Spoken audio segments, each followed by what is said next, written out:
Director of the new comedy Plan B, Brandon Tamburri, calls into the show. Tyler makes it by the skin of his teeth, or maybe not. And Joseph has Nic Cage fever. Oh, it's time for class. Class is in session! Roll call! Bueller? I'm gonna be late for class. Bueller? Am I hallucinating here? Just what in the hell do you think you're doing? I'm late for class. You are mine now. You belong to me. Did you study for the test? No more complaining. No more Mr. Kimblett to go to the bathroom. Nothing. There is no bathroom. Hello, classmates. Welcome to another episode of Middle Class Film Class. I'm your host for today, Pete. And I'm Joseph. I'm sorry. I don't know what to say. Tyler's missing. Tyler is, Once again. yet again, Who knows where he is? and you won't believe it. Tyler's not here again. Well, allegedly he's on his way. Well, he had to feed the cats. Yeah, feed the cats and Replace the water landscape heater. his yard real quick, according to his lease agreements. Yeah, that's right. So thank you to everyone joining us on YouTube Live and otherwise, and of course the OG classmates out in podcast land. We got a really cool show today. I'm excited. Are you excited? Are you talking to me or the viewers? I guess everybody. Oh, man. I'm excited. Oh, good. Feeling a little sassy today. Yeah, are you? Yeah, just a little. All that Nic Cage reading you were going to... Yeah, my epiphanies and new information I've learned about Nic Cage has put me in a mood. Yeah. Tyler's going to get the brunt of it. Yeah? Oh, great. Awesome. A lot of fists flying and I don't know. So we're not going to wait any longer. We're just going to go get right into some gab and chatter. Find some charity, you lad. Now's the time for gab and chatter. Gab and chatter, movie news of the week. And normally I would defer to Tyler or Joseph in this, but I'm going to run point on this one because we have a writer, director, producer of the new comedy that stars Jamie Lee and John Heder. Is out as of yesterday on digital VOD, rental, and purchase. Pretty much anywhere you can find those live. The movie's called Plan B, and we have Brandon Tamburri on the back line. What's up, Brandon? How are you doing? How's it going? I'm doing pretty well. Doing Thanks for great. asking. Yeah, absolutely. Thanks for being here. I appreciate it. My pleasure. Where are you calling in from? I'm calling in from New Jersey. Oh, okay, cool. The East Coast. Yeah, that's right. Yeah. It's I don't really have any experience with the East Coast, but Joseph just got done doing the National Treasure tour. Oh, yeah. Followed Nicolas Cage's route all the way up to find the Declaration of Independence. Yeah. It didn't hit Jersey, though. Went to New York and then went to Boston after that. So the only thing I really know about Jersey outside of, the shore that everybody's known for now, I guess, is Taylor ham or Taylor pork rolls or something like that. Is that a thing? Yeah, so in North Jersey, they call it Taylor ham, and then in South Jersey, they call it pork roll. So pork roll to me. Pork roll to you? I'm in South Jersey. I'm in like the Philadelphia suburbs. Oh, okay, cool. Oh, okay. It's a regional dialect. So your new movie's Plan B. It's I watched it. It's a lot of fun. There's a number of times where I was cackling out loud, and it's starring Jamie Lee, is a face that I don't recognize, but she's been a writer for Ted Lasso. Is that correct? Yeah, so she's a writer for Ted Lasso, producer, and also a very funny stand-up comedian. Oh, really? Nice. Did you follow that track as well? Did you do stand-up? No, I did stand-up a couple times when I was in college and was not very good, so I decided to stick to writing for other people instead of myself. Oh, okay. That's funny. I can't imagine. So there are times when I think it would be really fun to do stand-up, and then I think, God, I don't want everybody to judge me. I'm so fragile. Yeah, I didn't like it very much. I think I did it 3 times total when I was like 18 to 19 years old, and I just wasn't great and I would get too nervous up there and just didn't like the harsh criticism while everyone's staring at you. Yeah. Immediate feedback. Mm-hmm. Yeah. So tell us a little bit about the story. The plot, I think, is a really fun plot. The elevator pitch for it is really hooked me when I read the description. So tell us about the Plan B. What's it about? So it's about this girl named Piper, early 30s, doesn't really have her life together, really a bit of a hot mess. And she goes out one night, has a little bit too much to drink, and she drunkenly sleeps with this awkward guy who lives in her apartment building, who's played by John Heater. And unfortunately for Piper, she ends up pregnant from this one night stand. Yeah. And when she goes to tell John Heater's character, Evan, that she's pregnant, she just realizes how unfit this guy is to be a father. So she decides not only is she going to keep the pregnancy a secret from him, but she's going to then try to quickly find a more successful guy that she can then sleep with and then tell this new guy that he's the father. It's diabolical, but it's just so crazy it has to work.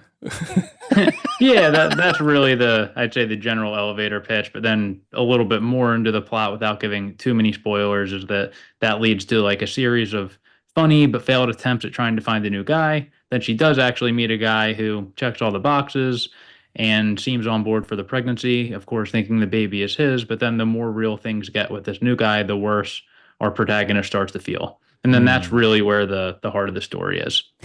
Yeah, I as the story progressed, I was thinking, I think it's going to go this direction. And there were some surprising twists along the way that kind of shocked me and made the human element and like the heartfelt part of the story really front and center more than the comedy at times. And I really appreciated that because I think that's necessary to make the story kind of impactful, for the viewer and to care about the characters and whatnot. And by the end, I was like, wow, how could you do this? I was so judgmental of a Piper.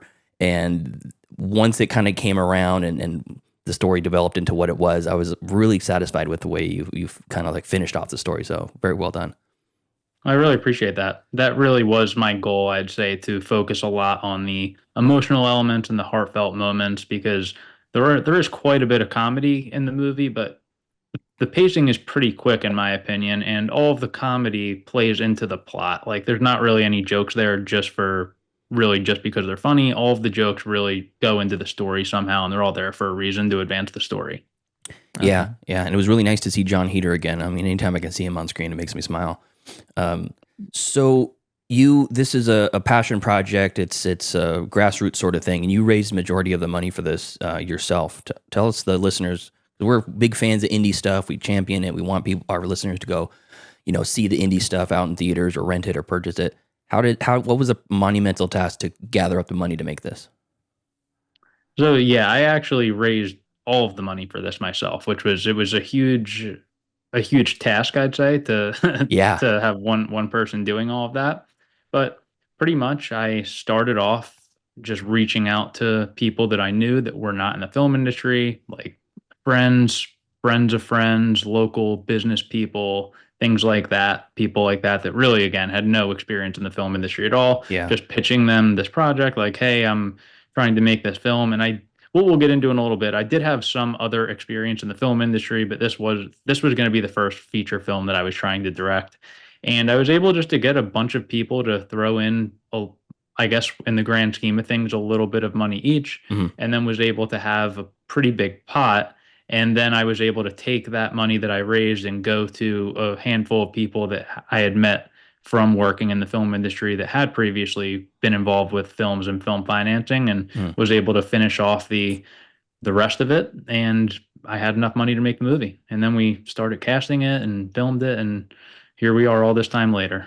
When did the whole journey start for you? So it started a long time ago. We filmed the movie 2 years ago, a little over 2 years, actually. It was the summer of 2022. We filmed it. The movie has been fully finished for over a year at this point, and it's just taken a little over a year to get distribution and be released. Yeah. I really started focusing on trying to make this movie, I'd say, like the beginning of 2021. So it's been almost 4 years, I'd say, of really putting a lot of effort into trying to make it. But the script I had written even years before that. The first draft of the script, it's funny because I was just looking at it yesterday, was from August of 2018. That's the first draft of the script. And then about 2+ years of just not really doing anything with it, making rewrites and tweaks in my free time and nights and weekends. And then by the end of 2020, I knew that's what I wanted to do. I wanted to try to make this movie, raise the money in 2021, filmed in 2022, and then a year of post-production, and now it released yesterday. That's awesome. How's that feel? It feels great. It's nice to finally be able to actually watch it. I can go on a bunch of different platforms now and I see the movie on there. People that I know have So told me cool. they've watched it. There's people that I don't know that I'm seeing talk about it online. So it's definitely a cool feeling to know that it's actually a real movie now. That's really awesome. That's the dream. Yeah, it's almost like you've been working on it for so long, since 2018, almost 6 years now, right? Yeah. And now it's like, I don't want to say it was like a burden or a weight that's lifted off your shoulders, but in a sense, it's like, well, now I can finally now it's in existence. It's manifested. I've done it. Yeah. You know? Yeah, no, that's definitely how I feel in a way for probably the last like 3 years, even especially since filming it, which was 2 years ago at this point. Pretty much everyone that I know, every time I see them, if they're not someone I talk to regularly, they're like, "Oh, when's the movie coming out? Like, how's the movie doing?" And now I can tell them the movie is available to go rent or buy. Yeah. Finally out. You don't have to say, well, we hit a snag. Well, we're doing the Yeah, there were 6 years of that pretty much. Yeah, there's like almost like you feel guilty. The small sense of like, maybe I should do that this weekend. It's like the project that just gets pushed back over and over again. Mm-hmm. And Joseph he's done a number of short film productions. He's a like camera operator, DP sort of guy. And I've watched stuff that you've been a part of go fast track and stuff that gets stretched out and stuff. And just even having a small little short you might have worked on that, is no hopes for a festival circuit or any of that stuff. It's just that lingering thing. So I can't imagine the size if you got the talent you have, John Heater, Tom Berenger, Shannon Elizabeth, Vernon Davis. It's like we're from Sacramento. I used to follow football, years ago. I haven't done it in years since I cut cable off at my house, but Vernon Davis played for the Niners for like my childhood. So I saw the name on there, like, really, that Vernon Davis? That's cool. He's doing the Marshawn Lynch thing. Yes, I'm an Eagles fan, big Eagles fan, but a huge NFL fan and huge football fan. I used to work at NFL Films, actually. That was my first job out of college. Oh, so cool. to be able to work with Vernon was awesome because, again, like you guys, I grew up watching him, and I had heard that he transitioned into acting, and he really, I think, is great in the movie. It's unexpected. It's really funny. He's definitely a really good actor, I'd say, and he hasn't done as much comedy as I hope that he does, because he's super funny. Yeah, it was. You're always kind of waiting for the professional athlete to, be the stiff board in the room, and he was charismatic and kind-hearted and empathetic, and he was the Lamaze coach, which was funny. So looking back at your past experience, you have a couple of projects you've worked on with National Lampoons. How'd you get your foot in the door there? So I was working for a production company. And the production company actually acquired National Lampoon, and I grew up being a big comedy fan and just always wanted to work in comedy. So when that happened, I tried to be as involved with National Lampoon as I could, and I was lucky enough to be able to direct and produce some projects for them. There was a sketch series that we did that was released on Roku, and I directed a comedy special as well. Oh, nice. And also just produced a bunch of other content there. No feature films, unfortunately. But a lot of fun projects with a lot of funny people. Well, it's your coming out party, so your movie's here. You've taken it to full term. By the way, I like the poster. It's got the spermatozoa in the A. I told one of my friends that we were talking to you, and he's like, I haven't heard about that movie. He looked up the poster and instantly was like, oh, that's great. I like that detail. Yeah, I think the poster is pretty solid. I'll give our sales agent, Premier Entertainment, made that poster. So, and our distributor, Quiver, actually did tweak it up a little bit. So, gotcha. I got to give them some creative input, off drafts and stuff like that. But I was not the one that made it. Nice. And then the one thing that I saw in your credits was a producer credit for Hereditary, which it was like whiplash looking at the going from from Hereditary to National Lampoons. What was your involvement with that? How'd you get involved with the Astor group? So on that movie, I was an associate producer, and I mentioned that I worked for a production company, and that production company happened to produce Hereditary. So anything that company was producing, I just got to be involved with just because I was working there. Oh, nice. And there were a bunch of projects I worked on that weren't great. Some of them were really good, and Hereditary is definitely the one that everyone knows about. And it was a great experience. So as an associate producer, I'd say I was junior level producer working under the main producers, and I would do things from whether it's some creative stuff like being involved in giving script notes and edit notes, like giving notes on the cut of the film and things like that as we were working on the edit. And then there was also just some random administrative stuff like working on opening up insurance policies and going to the bank and opening up bank accounts and that boring things like that, sending wire transfers. But ultimately, it was a really cool project. That all falls under the producer kind of umbrella. That's really interesting. Yeah, so a producer has to do everything to get the movie made, and I was essentially doing all of the stuff that the main producers didn't have time for. Oh, okay. Very cool. Any interaction with Ari?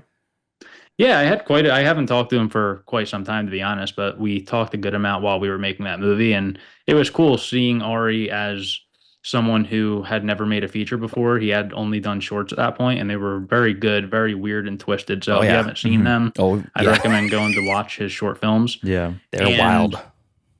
Yeah, just working with him, though, you could really tell that he knew exactly what he wanted and was at some point going to be a very good director. Like even myself as a director, me next to Ari would be no comparison at all. I'd say there's a bunch of people that you meet that could be like a dime a dozen directors that could be a director for hire, but Ari was not like that at all. He just really fought for every frame of that movie. And yeah, just a very smart person. And it showed because he's now known as like a top director out there. Not like he really is a top director out there. Yeah. He's a phenom. He's like the LeBron James, where he came into the league swinging like full speed with Hereditary. I was like, holy shit. Yeah, and the funny thing about Hereditary is it was really a lower budget independent horror film, and it ended up getting into Sundance and getting great reviews, and then A24 picked it up and gave it the wide release, and yeah, it did like as good as it possibly could have at the box office and with the critics. Nice. Hey, we got Tyler in the room now. Hi, Tyler. Hi. Welcome. How's it going? Chaotic as always. Okay, great. We're talking with Brandon Tamburri from Plan B, writer, director, producer, everybody, if you're just joining us on the live stream. And you guys can stream the movie now. You can rent it. You can buy it. It's on Apple, Vudu, Fandango, pretty much the big five of movie rentals services. And it's available as of yesterday. And if you're in Palm Springs, or name that one small town in Ohio, Brandon? Maumee, Ohio. You could see it in a theater tomorrow. The Maumee Indoor Theater. Mommy? Maumee. Oh, I thought you said mommy. I was like, what? Hey, pass me that Maumee. Or maybe it's a bear mall. It's like Maumee. Oh, okay. It is mommy. Mommy, but spelled differently. Mommy. You have any fun stories or any kind of interesting stuff that happened on set that, if you ever get the chance to do a physical media release, you would do some like behind the scenes or commentary stuff to, pique the audience's interest about the production? Yeah, so there's tons of things like that. Unfortunately, there's no DVD right now, but what we did release that some of your listeners may be interested in, because I know you said you really like to highlight independent filmmaking. So we launched a podcast just this past week actually, to go along with the release of the film. It's called the Joke Zero Podcast, and that's the name of my company, Joke Zero. Yeah. And every episode has a different member of the cast or the crew. I'm on every episode as the producer. It's hosted by Anna Roisman, who's a comedian who has a small day player role in the movie. And pretty much everyone, there's going to be 20 episodes that are releasing over the next couple weeks. And really everyone involved with the movie is on an episode. They not only talk about Plan B, but also just talk about filmmaking, independent filmmaking, how they came up in the industry, past projects they've worked on. So like John Heater talks about Napoleon Dynamite and all these projects you love him for. And everyone talks about all of the past projects they've been on. So that was a really fun project to make. It's been fun really reminiscing, I'd say, over the last month of recording all of these podcast episodes. Yeah, that's really cool. It seems to be a trend with like TV shows where it'll be like a high drama or something like Walking Dead that's more horror centric, and they'll have the podcast afterwards that's a company, and they put it on screen. I'm like, that's kind of a cool thing. You get to watch the movie, and then you hear it's like almost like immediate commentary track for the what you just watched. Well, it's like football. Like after the game, That's a great point. They have the after talk of what Post the game game. was. Yeah. Yeah, post game. That's thank you. Huge Steelers fan over there. Yeah, Tyler. Well, you didn't catch this, but Brandon lives just outside of Philly, so he's an Eagles fan. Oh, I'm Yep, so sorry. big Eagles fan. I'm so sorry. I'm so sorry. No, the Eagles, they haven't looked great, but they are 2-1. Tyler claims to be a Steelers fan, although all his I don't jerseys, claim I am. all his jerseys are freshly minted. I've said this before, and I'll say it again. I'm a very new pro football fan, and I chose the Steelers because the Steelers are the most punk rock football team in the league because they only have the one logo on the helmet. And Yeah, when the you commissioners said that. Yeah, exactly. That's it. Just one example of why they're punk rock. Why that? What else? Yeah. They're punk rock? Because they hired Big Ben, well, convicted felon, Big Ben. I'm not. You're a hero, there's tattooed on your flesh. 07. Well, there's a checkered history there. So, Anyways, if Tyler, the movie also features Vernon Davis. Really? Yeah, former tight end for the 49ers. You know who that for is? years. No. Huge He football is a new fan. football fan. Yeah. Vernon Davis, multiple-time Pro Bowl or Super Bowl champ. That's right. He made. I can't remember what they called it. It was like the catch 3 or the immaculate reception 3 or something like that in the Super Bowl against the Seahawks. I think. I want to say I watched that game in my friend's garage, and it was explosive. Really? But yeah. Anyways, so so Plan B, it's out now. I encourage our listeners to go watch it, support independent projects, support independent movies. We talked about it. It's been a many years running to get this movie made. Go out and support it. That's all we ask. Anything that you're working on right now for like another feature, or are you kind of taking a little break from now that you've finally done this one? So I have a few projects in the works that I'm hoping to get made at some point. I don't think I necessarily have it in me to go spend years raising money myself and things like that. So I'm hoping that people like Plan B enough that maybe I could set one of these other scripts up at a bigger production company and still be involved in the process, but not be The doing guy. like the guy doing like 50 different jobs, wearing all these different hats. Yeah. Man, that's a lot. I mean, I don't know how Neil Breen does it year after year. He caters, he edits, he does this composition. Yeah, I mean, like Aronofsky, when he made Pi, he went door to door and sent letters to people, and it was very some parallels there with the way you made your movie and the way he made his first movie. Well, any comparison to Darren Aronofsky, I'll take, and not one that I would expect, even if it is just in the terms of not actual movie making and just work ethic. Yeah, there's a lot of similarities, I think, between yours movie and Pi. Yeah, Pi. The psychological unraveling of Piper really threw me off in the third act. Dale, thank you so much, man, for joining us, and I really appreciate your time. And everybody, go out and watch Plan B. Yeah, thanks so much for having me. Yeah, And enjoy the rest of the show. all right, we'll talk to you soon. Later. Yep, see ya. So long. What a delight. Yeah. What's up, Tai Tai? Welcome. Hi. You missed a banner first half of that interview. I know. It was a delight. Yeah. Honestly, I apologize for my tardiness. It was a very chaotic first half of my day. I don't know that he deserved to die. Yeah. No, I agree. Yeah. No, I do apologize to the classmates. I apologize to my two only friends that I have in my life. Apologize to Brandon. That's who you should apologize And to. Brandon, yes. I'm sorry for my tardiness. We thought you fell asleep again. I did not know. I was wide awake. Yeah, it's. I'm not going to even get into my personal life right now and what's going on, but That's for the post podcast. yeah, post-podcast. That's for middle class after dark. But yeah, Plan B sounds great. Yeah, it's and fun. I'm glad that it's super available.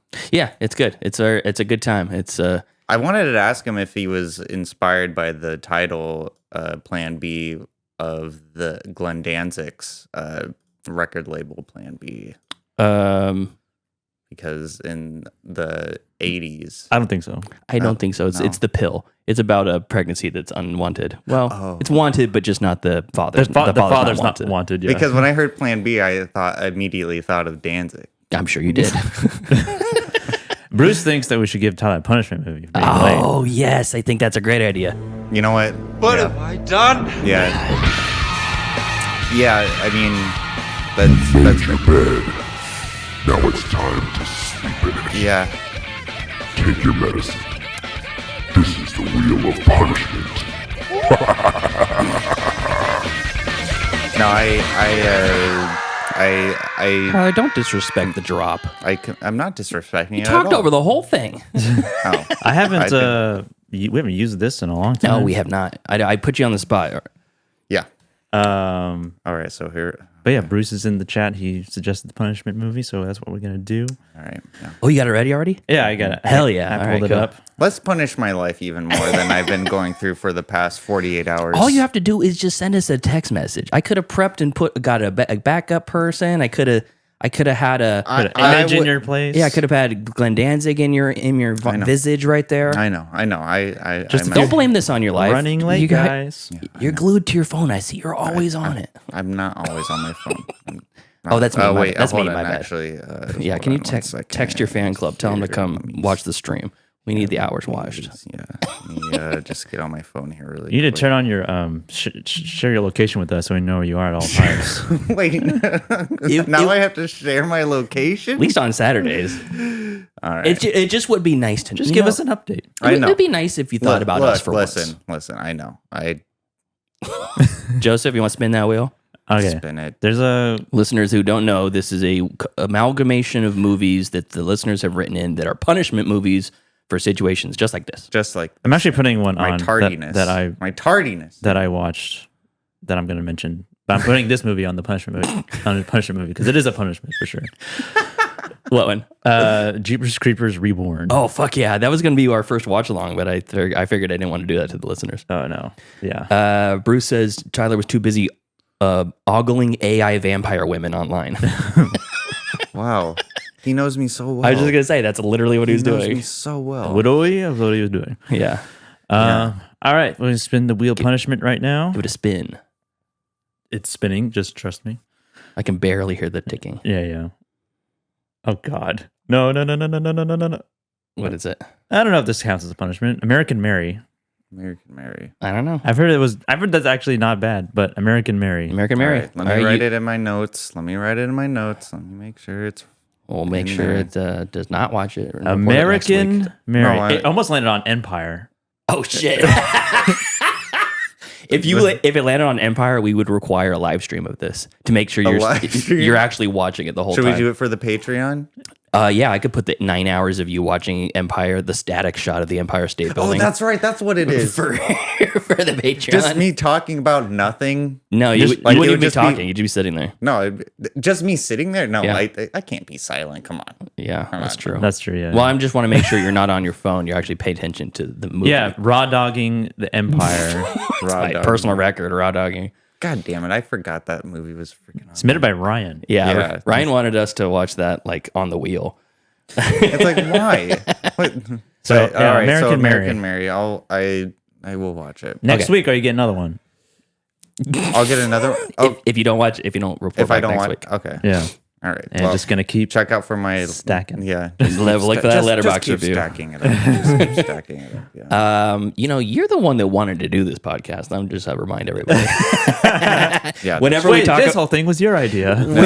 Yeah, it was. whenever we talk about the And look what you've done. origin story of this podcast, Tyler's like, "Yep, that was me. I did that. I was the one." And now here you are. He doesn't want to. He only wants to own the achievements and rewards of the podcast. Angie has a new nickname for you, Tardy Tyler. I don't know about that. Yeah, that's It's a little weird. okay. Yeah. All right. Keep the nicknames coming. Anyways, we're hot into Gavin chatter. Do you have a news story? I do. Oh, you do. Great. No. Why? I was just gonna say, I think maybe that I'm asking too much, but Tyler clipped two pedestrians on the way here while looking up his news story. Get out of my way. So, all right, go. So, what do you got for this, Tyler? Everyone knows who Hideo Kojima is. No, not everybody does know. Why don't you give us the listeners a preference? Everyone who He's a- plays he- video games. he- Not everybody has He your was- brain. If anyone who doesn't know Hideo Kojima, well, listen up. Okay. He made Death Stranding, which is a favorite video game of mine. Considering I'm a delivery driver now, and that movie is About being a delivery driver. It's prophetic now. Yeah, that video game is about delivering stuff. And he also headed the series Metal Gear Solid. But he's in talks with making a Death Stranding movie with WME. Okay. Warner Media Entertainment. I don't know. It's your story. You guys know what that is? I don't know what they just say WME. And so ahead of his appearance at the Tokyo Game Show this weekend, Kojima spoke with Variety about selecting WME as his liaison. Liaison. Liaison.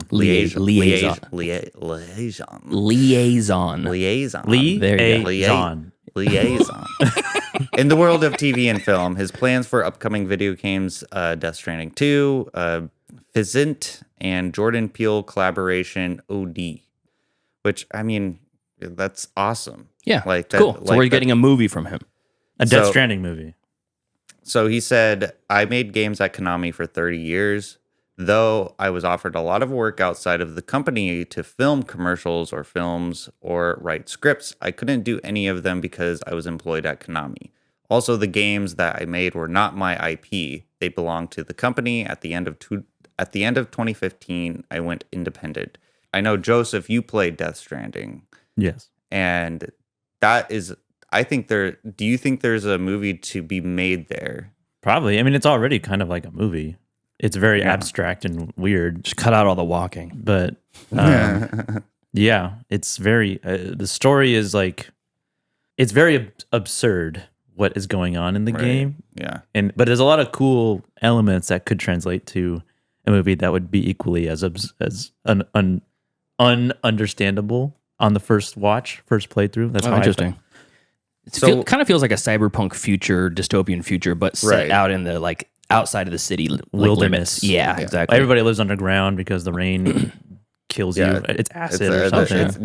It's called timefall. So when the rain it ages you. It ages you. That's cool. Yeah, so when a raindrop falls on there's a scene in the game where a raindrop falls on someone's hand and it wrinkles it. Yeah, it ages you. And it ages the packages that you're delivering. And He kind of makes a really good point here in this article, too, during the interview. He said, back in the day, movies and games were two different worlds. It was like analog versus digital. It didn't mix well like oil and water.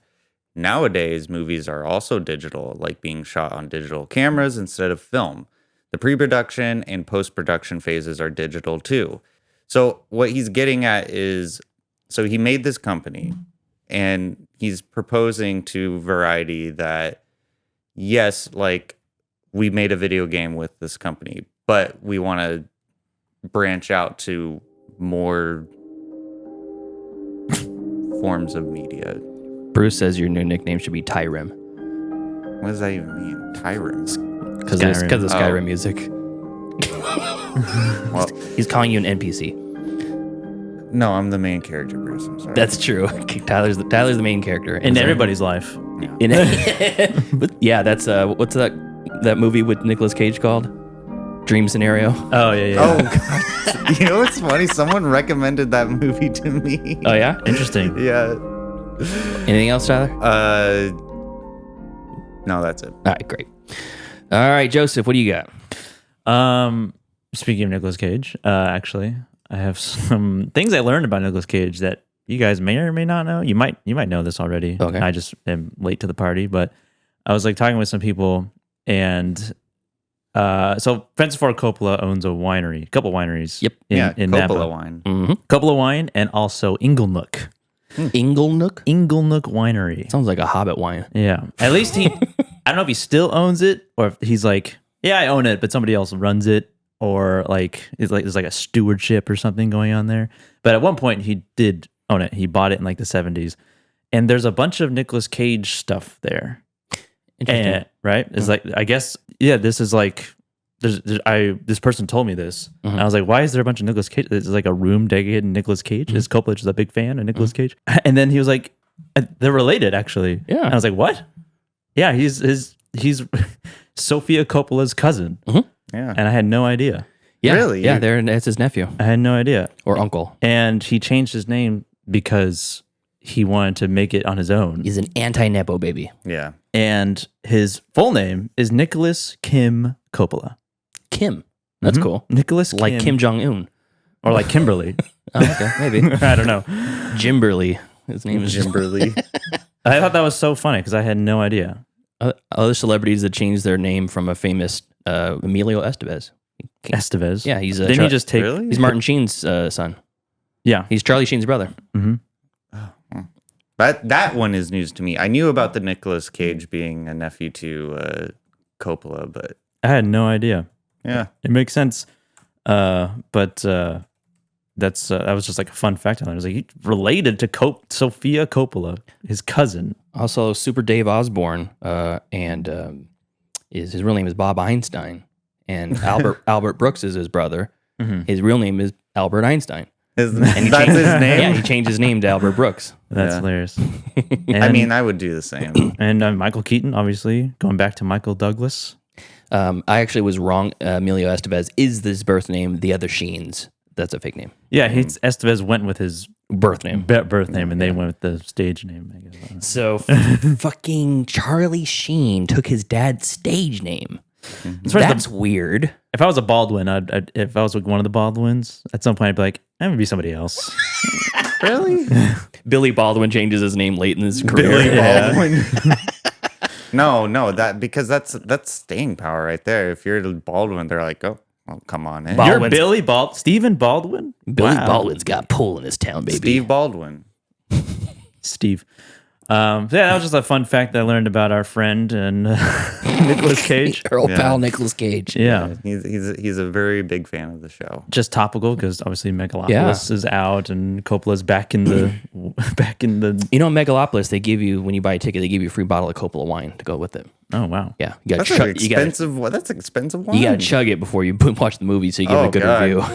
You have to chug a bottle of Yeah. red. If you go to Inglenook, there might be a room filled with Nicolas Cage stuff. Cool. Dedicated to Nicolas Cage. That's cool. That's sweet. That's kind of weird, but Yeah. cool. You have more Nicolas Cage facts? No.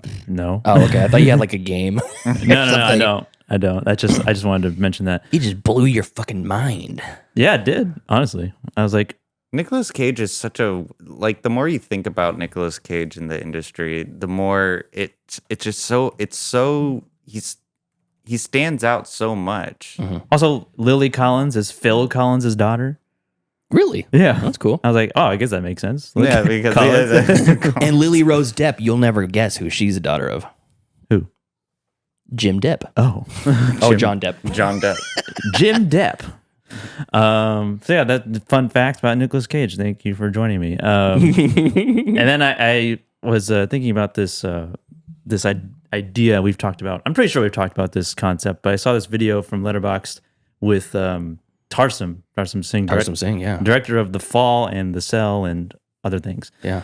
And in this clip, he talks about he says, if you're a great director, you'll get more work. If you're a shitty director, or if you're a director who makes bad movies, you'll keep getting work. But if you just make okay movies, you'll never get hired again. Right? And so I thought about this idea of like mid movies or movies that are just okay. And what I've always thought is that movies that are just okay are worse than bad movies. Yeah, it's that scripture that I quoted for An Unfinished Life. Yeah. You know, you're a lukewarm Christian. I spit you out of my mouth, says Christ. Yeah. Either hot or cold. I want to know where I stand with you. I mean, the thing about it is, I think that if you think a movie is just okay, you still got entertainment out of it. Did you? And then there's some other people who will think you think an okay movie is just okay, and then someone will like obsess about it. Well, yeah, but I'm talking about like you as the individual, right? So it's like if a movie is just okay to me, it didn't move the needle in either direction, and it's essentially a forgettable movie, right?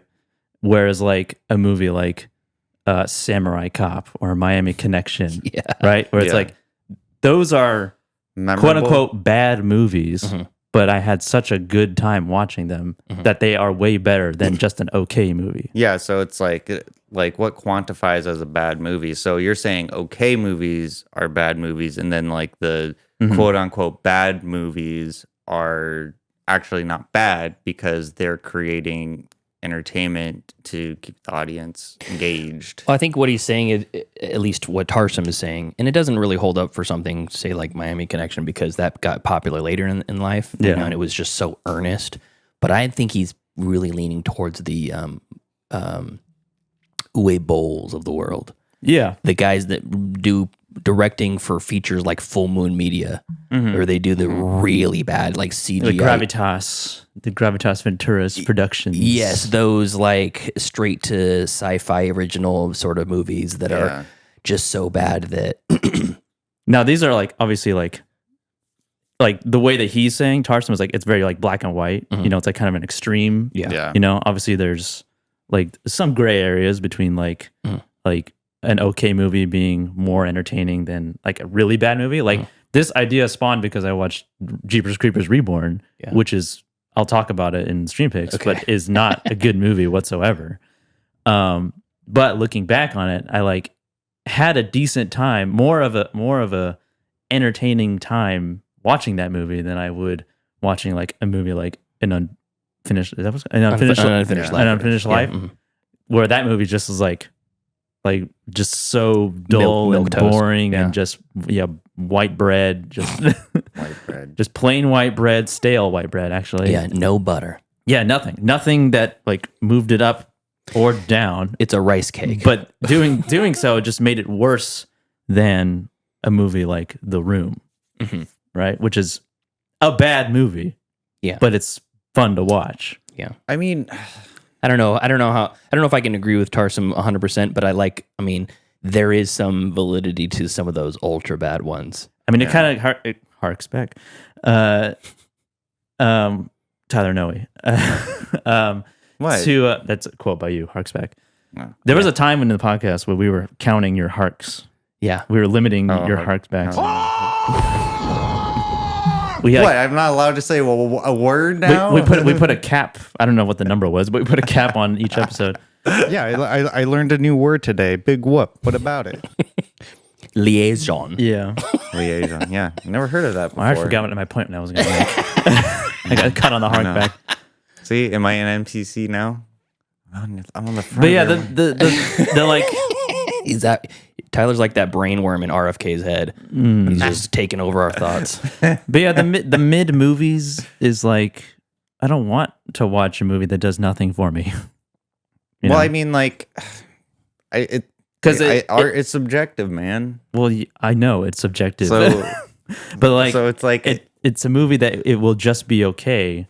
Obviously, I wouldn't know a movie would be just okay going into it if I hadn't seen before. But by the end of it, I'd be like, it's kind of harsh, but it's like, well, that was actually a waste of time because I got nothing out of it. I was kind of talking about this with Jack Fitzpatrick the other day, and he was like sending me movies that he was watching, and he goes, "Man, this movie sucks. You should watch it." I'm like, "No."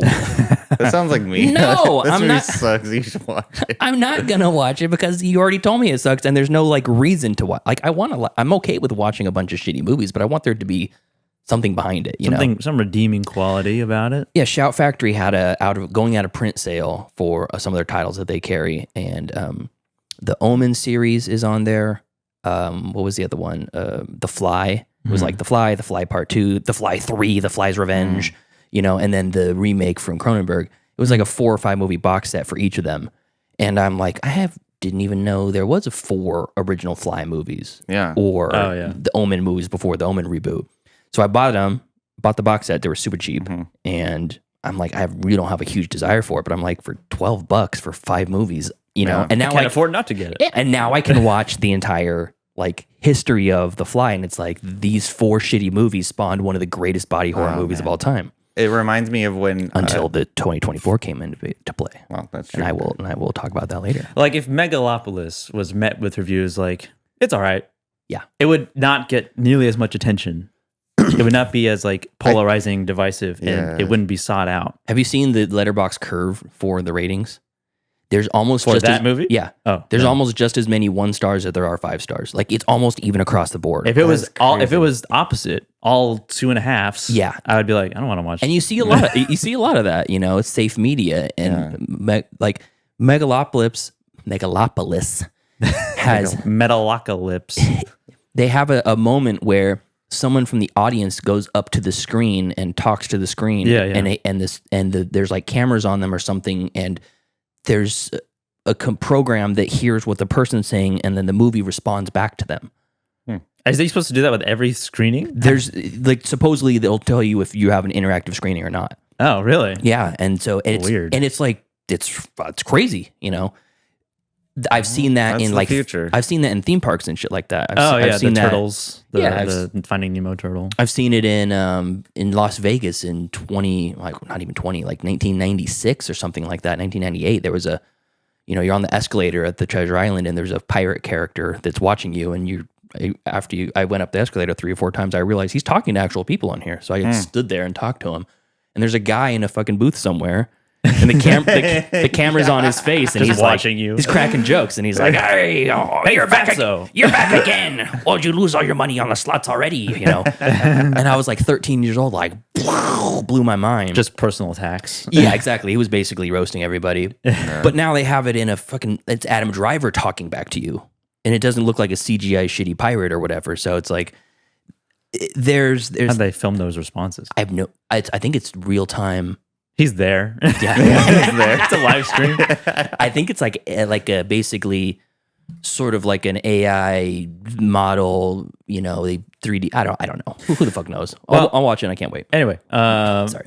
So I remembered what I was gonna say. So like it harks back to Fletcher telling Miles Teller that there are like no 2 words like harsher in the English, or No 2 worse words in the 2 English worse language. words in the English language that is worse than good job. Yeah.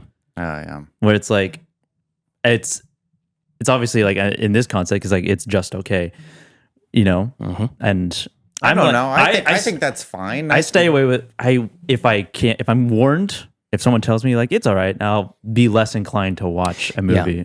Either like so on cinematics, and first of all, Eric Holmes is the one who pointed Brandon Tamburri over to me. So thanks for that, Eric. Appreciate that. On cinematics, they Greg gives everything 4 or 5 stars.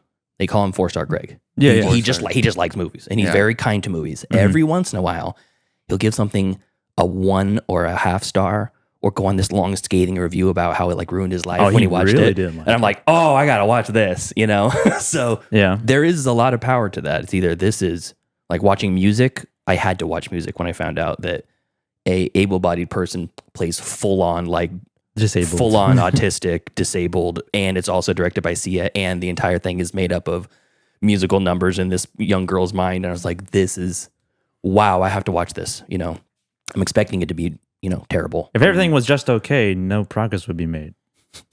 It's true. I mean, I don't know. I like it. I like it. It's a very philosophical discussion. Not really. So Not really. No, because like if I watch a movie and I got nothing out of it, then it was a waste of my time. Yeah, but the other person next to you would say, "Wow, that was one of the greatest movies I've ever seen." But A very small segment of the population. the person next to me, I'm not watching it through their eyes. I'm watching it through my eyes. It was a waste of Joseph's time.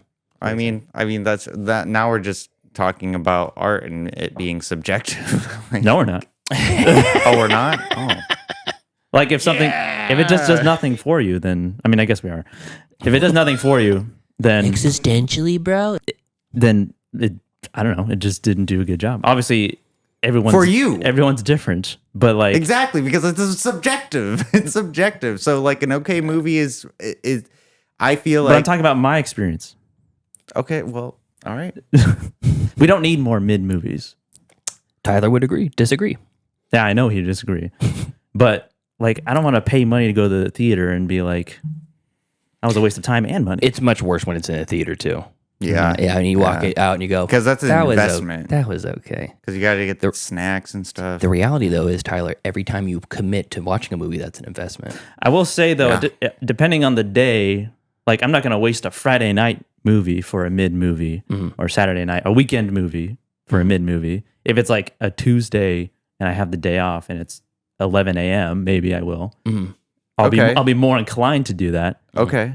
That's my my experimenting time. I'm gonna test out this movie and be like, tell people like, stay away from the movie. It's mid. I know what you're talking about. I don't want to waste my prime time on this dreck. But it's kind Stale of toast. It's kind of interesting when like someone like recommends you a movie. I'm not talking about you two. Like at work or something, they'll like come up to you and say, "Oh, I watched this movie over the weekend. You should watch it. It's okay."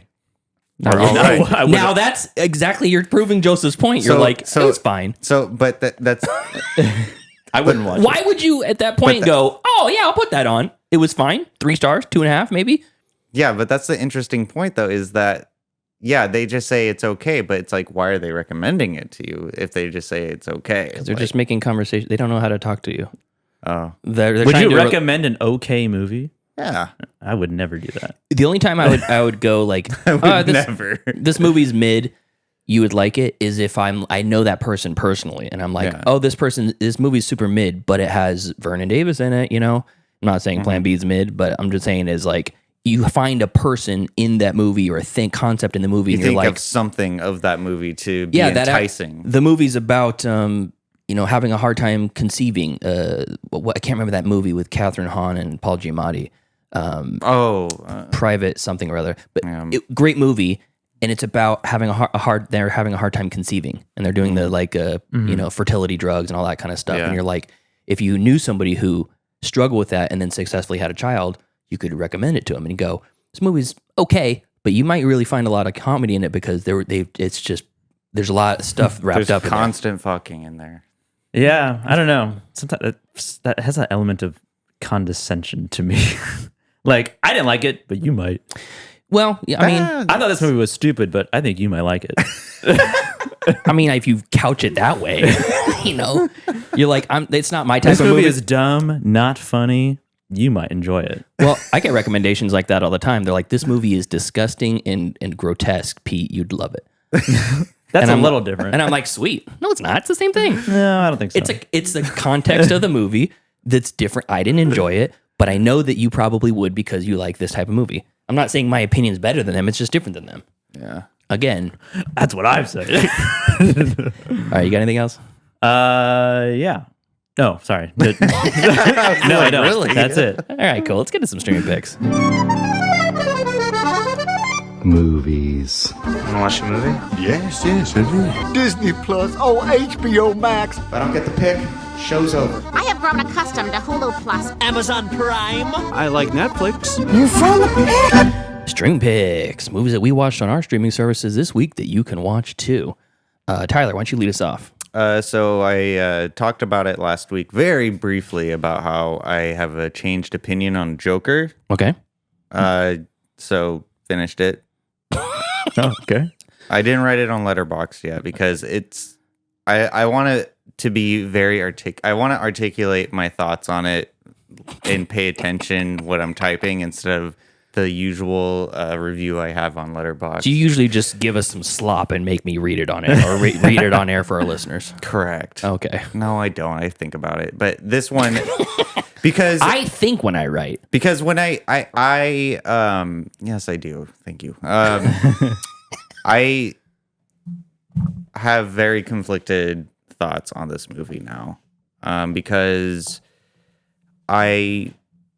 initially, when we watched it, I very much enjoyed it. Very, very much enjoyed it. Okay. And then I think I think I saw someone talk about it, and it kind of sparked my interest to watch it again, because they were making some good points about how it's not good. Mm-hmm. And then I started watching it, and then obviously I mentioned it on the show. I didn't watch the whole thing. Tell us why your opinion changed. So my opinion, I'm not basing my opinion on someone else's.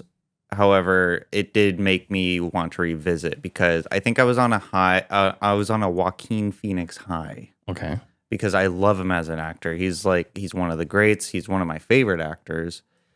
And so when I watched Joker, I was thinking to myself, oh, wow, he did so well. And then I watched it again because I only watched it one time. So this is my second viewing. And I think that what the movie fails to do is include Batman. Okay. Okay. That's one fault of the movie. No Batman. Fair. Not nearly enough Batman. And in this For a movie called Joker. and he's the child.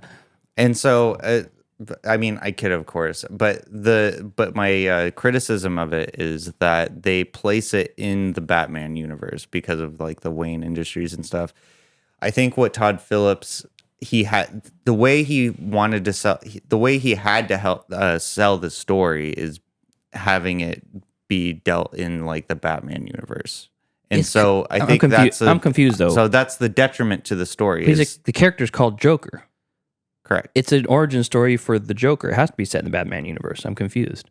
No. What the story? He was trying to tell a story of someone who was very mentally ill. So you're saying if it was the same thing, but it wasn't Joker, it was just some random guy. Correct. Yeah. Doing that, you would like it better? Yeah. I don't know if I would like it. I think I would like it better because I remember going into this movie thinking like it was going to tie in like Batman, because Batman's like my favorite superhero and character. I identify with him a lot. Mm-hmm. I mean, I am Batman, so right. But I was thinking about it, and I think that the story, there's not really much of a strong story there for me. After watching it a second time, Arthur Fleck, he's kind of just an idiot, and he's not really what I thought of when I was watching the movie is he doesn't really do anything. Like he moves through scenes, but I found myself thinking that there was no real impact of what he was doing in the scenes, except for the talk show, like the finale where he was at the talk show. He's like, Murray. It's like I rolled my eyes. I was like, oh god. Okay. I thought the violence was really good, but the story just there was some flashes of brilliance in the story, especially like with the mom and the neighbor. I really liked that aspect, but overall I was watching it and thinking like this is kind of boring. Like, okay, so like some rich guys like start bullying him like in a subway and then he shoots him dead. Like it didn't feel like he had a very worthy cathartic experience from standing up for himself to like shoot those guys. Like it seemed like he just did it, and then like the impact decision wasn't earned in the story. It didn't really feel earned. Like, I mean, they try to, for the character of Arthur Fleck, they try to make him, very sympathetic. Well, he's got mental illness, like really strong mental illness. Yeah, I mean, like he has like the laughing thing, but I think there's more. I think there's more than that wrapped up there. That's just the one that you can see. And the mom issues and stuff like that. And I mean, but it didn't impact me on a second viewing. Okay. I think Joaquin Phoenix's performance was really good for what he was given, the role that he was given. I thought you said he just slept walk through the scenes. No, I'm saying like the character as written kind of slept walk through the scenes, but the performance was good. Like it wasn't a bad performance. It was just the way that the movie carried itself felt really just undeserved. And I think the reason why I feel that way is because it's set in the Batman universe. It's supposed to be an origin story for the Joker, correct? And so I don't think that Todd Phillips realized there doesn't need to be an origin story for the Joker. I mean, Tim Burton tried to do that in 1989 with the first Batman, and he failed. And it was, I mean, I don't like Jack Nicholson's Batman, to be honest. Like, I don't think that. What? Yeah. You don't like Nicholson as Joker? No, I don't. I don't like the. DC tried to do an origin story for the Joker where he was a villain called the Red Hood, and then he falls in a vat of like acid and it makes him crazy, and it turns his skin pale, and like he has like a permanent face and stuff. Like I don't like the origin story of the Joker, and there doesn't need to be one, and that's why I like Christopher Nolan's Dark Knight series. He's just and there. how he just comes out of nowhere, and that's what I think. I was thinking of when I was on the second rewatch of the Joker. What was this other person? I want to know what this other person's opinion was. What sparked you to get there? They basically said the same thing. That they didn't like the fact that it was in the Batman universe. Correct. Yeah. I think this would. I think this. You're letting people on the internet bully you into changing your opinion. No, I know that's our job. No, you did say. You did say that at the top of of your review here that I'm not basing my opinion on anybody else's. Yeah, I'm not. It just happens to align with it perfectly. I saw a TikTok of it, and it kind of triggered me in thinking like, you know what, like maybe like I had like some rose-colored lenses while watching the Joker because I love Joaquin Phoenix. And he did a really great job at it. And I think that the movie overall like was filmed very competently and great. You're not alone in your dislike for it, though. A lot of people think that it's overpraised, overhyped, and it's basically a Taxi Driver / King of Comedy ripoff. Like he's ripped off Scorsese start to finish. I mean, like I wouldn't say he ripped off Taxi Driver so much, but I mean, there's similarities. There's a lot of similarities. I don't think there's anything wrong with it though. It's more a King comedy, if anything. The storyline of King comedy, but the vibe and the feel of the character. But I feel Travis Bickle. I feel now them putting it into the Batman universe was a detriment to my opinion on it after the second viewing. And then also after watching Joker, it got me thinking because I really like Pulp Fiction. Okay. Well, what if that was set in the Batman did universe? like Pulp Fiction. I did. And so I watched Pulp Fiction. Oh God. What do you mean, oh God? It's like you're going back to the movies that you initially liked and now like, actually that movie sucks. Exactly.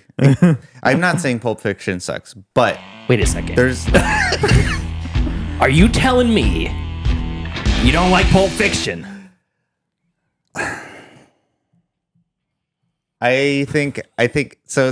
This was a very introspective. This is blowing my mind right now. This was a very introspective thing that I had because after I watched Joker, I started thinking about like the classics that I would give praise to, and so I watched Pulp Fiction again, and I was like, you know what? I'm upset. It's. I think Quentin Tarantino. I think he is a jewel of a director, but dude, what the fuck? But Pulp Fiction, I think that a lot of the dialogue is pretty cringy, and it doesn't. I don't think it holds up. Like I think if what Pulp Fiction feels to me, it feels like someone who was on coke and just like wrote it was a very competent script, and the actors did very well. Costume design, script was great, costume was great, soundtrack good, acting story good, acting's good. No, shot well.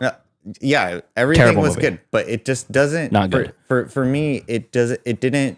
It just didn't like hit me like it did when I like watched it 1, 2, 3, 4 times. Like it just after this time, I was watching it and I was thinking, well, this is a very cultural, impactful movie, and there's a lot of great aspects to it,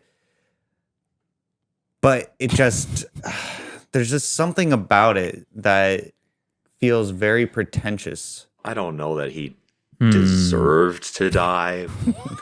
There's something that feels pretentious about it, and like just really like the one scene that really sticks out to me that felt like just like peak pretentious was when Bruce Willis's character, he goes back to the hotel after killing Vincent Vega in his apartment. Spoilers. And he goes and he gets his girl, and he's on the motorcycle, and she's like, She's like, what we or what was it? What was the line? Fuck, I can't even remember. Is it Zed's dead baby? Yeah, the Zed's dead baby line. Like I went back in my chair. I was like, how is that pretentious? God. He's just telling her Zed's dead. No, but it's the delivery of the line that just like made me like. I mean, maybe I'm just being a little bit. Maybe you're just a hater. Yeah, maybe you're just in your hater era right now. I might. Wait, what? How dare you? I'm just saying, like, I didn't enjoy myself watching Pulp Fiction again as much as I thought I would, because I was just like, yeah, let's watch Pulp Fiction, and through the lens of how I was watching Joker, objectively. And Angry Otter is in the chat. He says, number one, Joker's not set in the original comic book version. So it's a completely different universe. And he also says, if you go into a movie with a cynical eye, your own bias will influence your viewership of the experience. I wasn't going with a cynical eye. I was going with an objective view. Just sit back and enjoy the ride, he says. Yeah, well, I think that... I know why you don't like those movies now. Because you're a fan of mid-movies, and those are great movies. Maybe so. Maybe I'm shifting into my mid-movie... Are you done shitting on Tarantino now? No, I'm not shitting. No, Tarantino and pretentious. I'm not shit. Well, it is undeserved. His movies are pretentious. Are they? Yeah. In what way? Just the way that he writes them. What's the definition of pretentious? You don't even know what it is. How can you define it? It's a feeling that I know. It's more of a vibe, man. I feel it. It's like you're holier than thou. Existentially, bro, it's really dark. Wow. Yeah. But I thought I did not enjoy myself as much upon this view. I don't even know how many times I've seen Pulp Fiction, but I watched it with the eye of like, okay, like eye maybe of the Tyler. Yeah. You're so lucky I didn't pull that clip. When you listen back to the show again, did you think that landed good? Yeah, I did. Our last show was dynamite. If you would have prepared, like you could next time, just so you know, let us know. I'll help you prepare. We'll get audio. We'll get a sting going. Yes, I know. We'll have it ready to go. I know. I just pull sunglasses out of your ass and become this. Become this Bon Jovi. I'm not asking you even for you to do the prep. I'll do the prep. You just let me know. I'll help you. I'm not gonna get into why my tardiness, but again, I just want to. I have the last point. I just want to make one last point about Pulp Fiction. Okay. Is that the way that it's filmed? It's filmed in a way where if it came out in '94. So if you watched it in '94 and someone didn't watch it, they say, "Well, I like films. I've watched Pulp Fiction." Okay.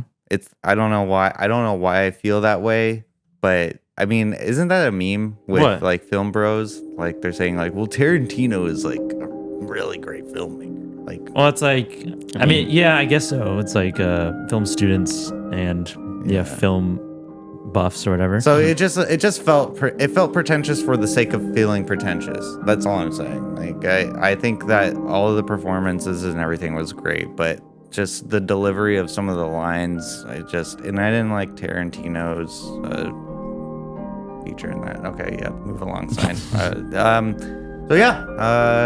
Go check those out on HBO Max. Go watch these shitty movies I don't like. No. All right. I was just giving my opinion on it. Isn't that what we're doing? We're discussing. It is. It is. And I'm busting your balls because I'm your pal. Yeah. I do the same thing to Jack. He gave Call Me by Your Name 1.5 stars. Like, you fucking high. Wait, he gave it 1.5 stars? Yes! How dare he? Oh, it's because he's a homophobe. That's right. I love that. Guess how he thought about I Saw the TV Glow. Ooh. Don't get me started. Don't even get me started. Two guys kissing that movie? Oh, no thanks. Nope. But anyways, I mean, I have some new movies that are going to be on the docket for next week. But one of them is American Mary. Yes, that's true too. I really wanted to give because I was really introspective about those two movies. So I wanted to talk about them on the show. But you've successfully talked through 2 Move Along sound drops. We're working on your third. I'm done. Okay. Thank you. And I'm done. All right, Joseph, what you got? All right. I have a few, all of them except for one, which I'll talk about last, I've already mentioned it actually, are all from your recommendation. Oh, sweet. Awesome.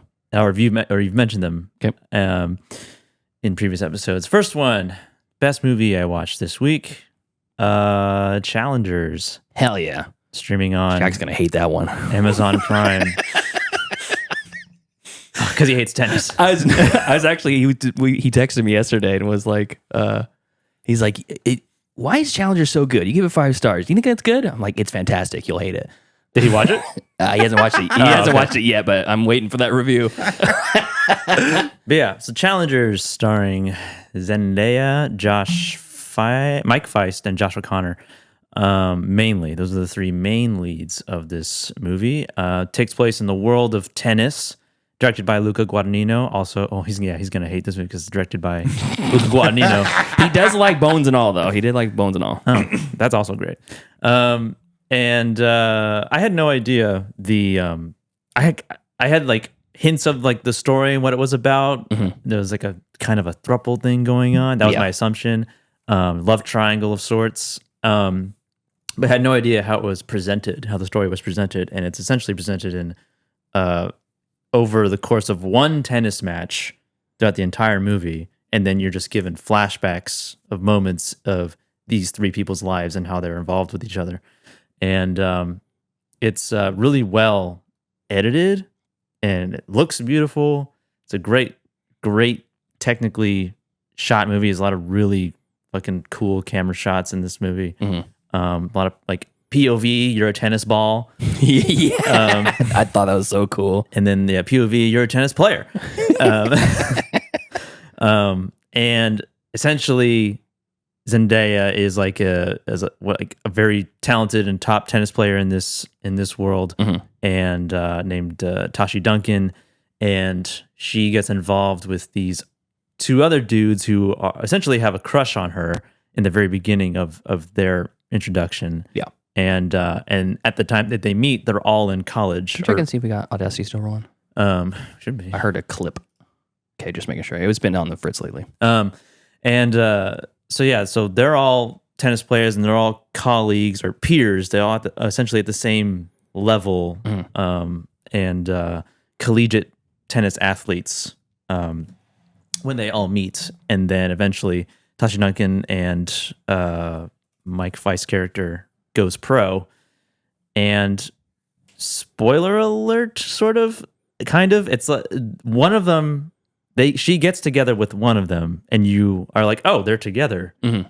And then you kind of watch through flashbacks how they end up together, and like the very tumultuous, interesting love sort of story that goes on. And when I was watching it, I was like, this is like the plot of like a high school, like a 90s high school rom-com, but in the shell of a Luca Guadagnino movie, because it's like 2 dudes have a crush on the same girl, and their friendship obviously becomes like tainted eventually, because it's like, well, I liked her first, or I liked her second, and it becomes this whole thing. Yeah. And eventually some animosity develops between them, and then some separation of friendships and stuff like that. But it's like it's a crazy way to tell the story and how they do it. And then the characters themselves make decisions that I was like, what the fuck are you doing? I know. It's a really good screenplay. Yeah, it's a really engaging and well made movie. It was like, I wasn't expecting that from this movie, but me neither. But it was dynamite. Yeah, electric. I'm really glad you liked it. It's good. It's fucking good. Yeah, really entertaining. That's streaming on Amazon Prime. Also streaming on Amazon Prime. Pete recommended this last week, I believe. New movie on Prime now is Jackpot. And this is just above mid. Yeah, I'd say so. It's above mid movie. And John Cena, I think, was the highlight of the movie. He's got some really good lines and comedic delivery and timing in this movie. I think he outshines Awkwafina in this. Honestly, think that like this is the movie I liked Awkwafina the least compared to other movies. You liked her the least in this movie compared to her movies that she's interesting. Other movies that she's in. Okay. I would say that I'm Awkwafina apologist. She's not as grating to me as other people. That's weird because I'm the exact opposite. This is one of my favorite roles of hers. Yeah, because she was the least annoying. Nah, she was more annoying to me in this movie. Interesting. I think it was the jokes. A lot of the jokes fell through, especially when she's like fighting people or like quote unquote like fighting people, and it's like that wasn't great. It was like, oh, okay, all right. But John Cena's got some good lines. There's a point where he's like protecting her. He becomes like her bodyguard because she won the lottery, and now everybody's after her purge style to get the lottery and to get the lottery ticket. They're trying to kill her. He steps in, and then she's like very unsure of him for a good chunk of their relationship. She's like very doubtful and is like accusing him of like, you just want the money for yourself. You're just gonna kill me in the end of this. Yeah. And there's this line that stuck with me that John Cena said, where Awkwafina tells him, is like, for a guy whose face looks like an ear, you have do a terrible job listening. That's not the line though. His response, poor guy. His response was like, you bring a lot of stuff up for me. I was called earface in middle school. Earface. I was like, what? How was that the coincidence? It always cracks me up when people are written into the script to disparage one of the actors. Yeah. Like, look at you, fucking fat ass, and you're like, come on, I'm right here. I get it. It's glandular. Yeah. Glandular. A lot of similarities to Self-Reliance. Yeah. Very similar to Self-Reliance. Like The Purge and Self-Reliance combined. Yeah, it was and Self-Reliance I think is equally as good. Maybe a little bit more funny with Jake Johnson. I think the writing, the dialogue is a little bit better in Self-Reliance. Yeah. But yeah, both worth a watch. Self-Reliance is streaming now. Hulu, I think. Hulu, yeah. Before you move on to the next one, I have a review from listener Joel, who Shinneman? Yeah, from Shinneman. He wrote in and he wrote in and had a review of what's it called? Jackpot as well. Hell yeah. He says, "Hey, I'm finishing watching Jackpot right now from your streaming picks. It's exactly what we were looking for, and I agree. It's the least annoying Awkwafina has ever been. She's borderline a real person in this. One thing that kind of freaks me out is that this movie predicted the future. When they are in the panic room and Cena orders the phone strike, just months after this movie come out, Hezbollah has hundreds of members injured from the pagers, and some killed by mass attacks by exploding pagers and walkie-talkies. Yeah, and that was literally the same thing. Yeah, I didn't even connect that to the dots. So no, they had that technology ready for them ahead of time.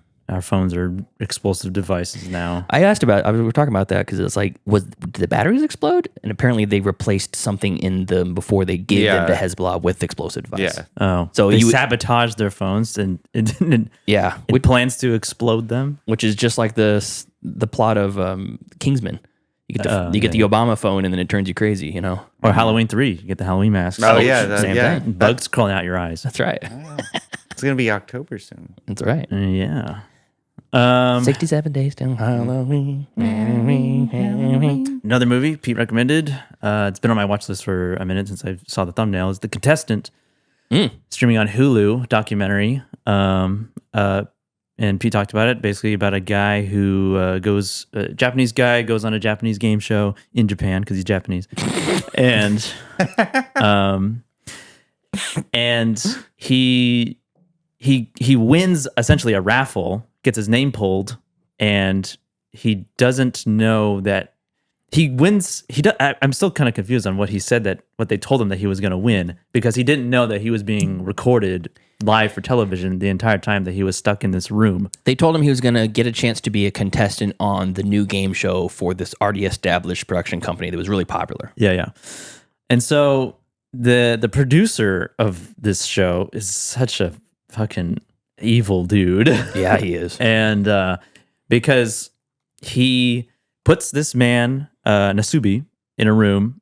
It's like a very tiny studio, just single room. There's a kitchenette, coffee table, no furniture. And I assume there's a bathroom. You never really see it. They never talk about the bathroom situation. Mm-hmm. and they just put him in there, and he has to survive off of clipping out magazines and winning prizes, and make mail away prizes. He has to write. There's a bunch of envelopes, postcards, and envelopes, and a pen, and he has to submit to win random prizes. And so, like, he's completely naked. They stripped him of his clothes. And so he has to, he's like winning a bunch of random shit, and that isn't food for the first part. And then he eventually wins rice. And finally, he wins some, what is that? What is tires? No, he wins tires later, like a set of tires. A set of 4 tires. But he wins something before to cook the rice in. He wins like these little metal, like these pouches full of like yogurt or something. Yeah, it's some sort of food packet. And then he uses that packet to then he can leave anytime he wants, though. Yeah, he can leave whenever he wants. The door wasn't locked or anything. But there was it eventually they talk about like the kind of psychological effects of it, like kind of like that meme of the guy like digging for the mine. Yeah. Like the diamonds. And then the guy on the other side. And the guy who gives up, right? So it's like a, is it Munchausen by proxy type of thing, or is it like a Stockholm syndrome a little bit? I don't know. It's definitely not Stockholm, because that's sympathetic to your kidnapper. That's right. But he doesn't want to leave, and he stays there for a year and like 2 months, a year and 3 months before he eventually has to reach a goal of like 1 million yen in prizes. Yeah. And so he eventually does it in like 15 months. And then the producer is like, how are we going to end this? Because like it was like a Truman Show, right? Because he doesn't know that he's being filmed, and everybody is just enjoying and laughing at him. Yeah. And then at the end of the first leg, the producer, they like come in and they blindfold him, and they give him like headphones, and they put like a suit on him, and then they drive him, and they take his blindfold off at the airport, and they're taking him to Korea.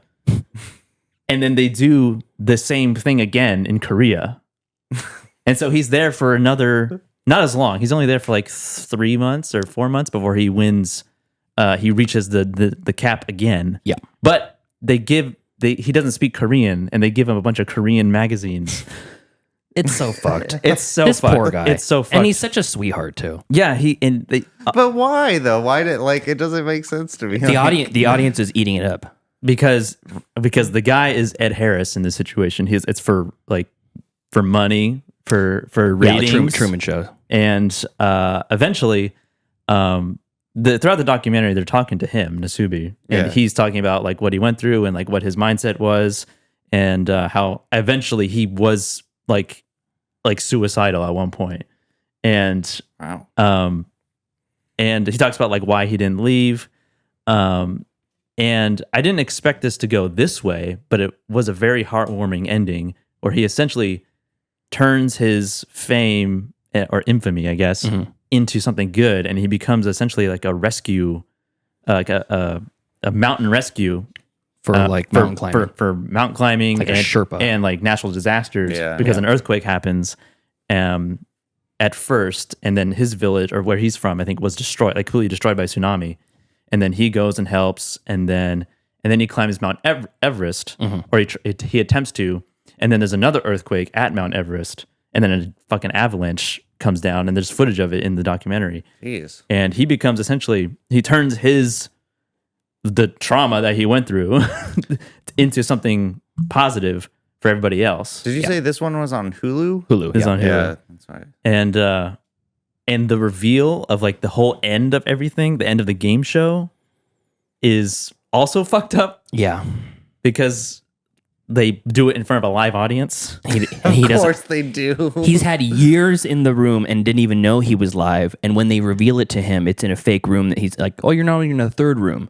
And that the walls fall down and he's naked in front of the world on a stage with a huge studio audience. This is so crazy. And he is so like perplexed. Yeah. Like where he is. He is like, he looks he is a victim, and he looks like a victim. He's like a prisoner of war. He's like emaciated. His hair is completely grown out, and he's butt ass naked in front of everybody. Yeah. Oh my god. And but it's like it's at the end. It's a very like heartwarming and a little bit emotional. Yeah. But it's really well put together, and that producer fucking goddamn that guy's a fucking asshole. He calls himself the devil, so yeah, he's very self-aware. He's aware of it. I don't know how they didn't. He didn't go to jail for this. Yeah, I don't know what the laws would be like, because he was compliant. He could have left if he wanted to. If it was locked, I guess it'd be different, right? Yeah. But there's like exploitation obviously happening there, and what I wanted to know was like, what was his reward by the end of that? Did he get any sort of financial gain out of it? Got to keep all the prizes. You got the. You got to keep those 4 tires. Yeah. I don't know. I feel and the lobster. That would have been terrible. I mean, I obviously he got his name known by everybody, but did he get anything? He got fame. Yeah, because he wanted to be a comedian or something. Like he wanted to be work in comedy, entertainer, something of that nature. Yeah, because he was bullied in school because of like his appearance, and he was called eggplant because of the shape of his face, kind of an elongated face. But he's such a charismatic guy, even when he's like in this room by himself, going insane. But yeah, it's a really compelling documentary, and that's on Hulu. And then the fucking absolute worst movie. Oh, sweet. That I have seen in a long time. I can't wait for this. Is the 4th installment of the Jeepers Creepers franchise. Yeah. Jeepers Creepers Reborn, shot mostly on green screen, I guess, because it is so obvious. It is terrible. It is like every other shot is like a green screen cemetery, green screen like a dead forest, spooky forest in the background. And they shoot it at a Spirit Halloween store? Maybe. Someone's garage. And the opening of the movie is essentially just a rehash of the first movie, where they're driving, like 2 people in this old car driving by, and they see the beating you truck. Yeah. And it's before it was like, I think it's before the events of the first movie. I think because the truck is like, you can see the color, it's like red, and it's the license plate's not as beat up. And but it's the same exact beats. It's like the truck drives behind them, and then they see the truck and the creeper dump a body down a pipe, and then the driver, the husband of the couple, is like, we should go back and check it out.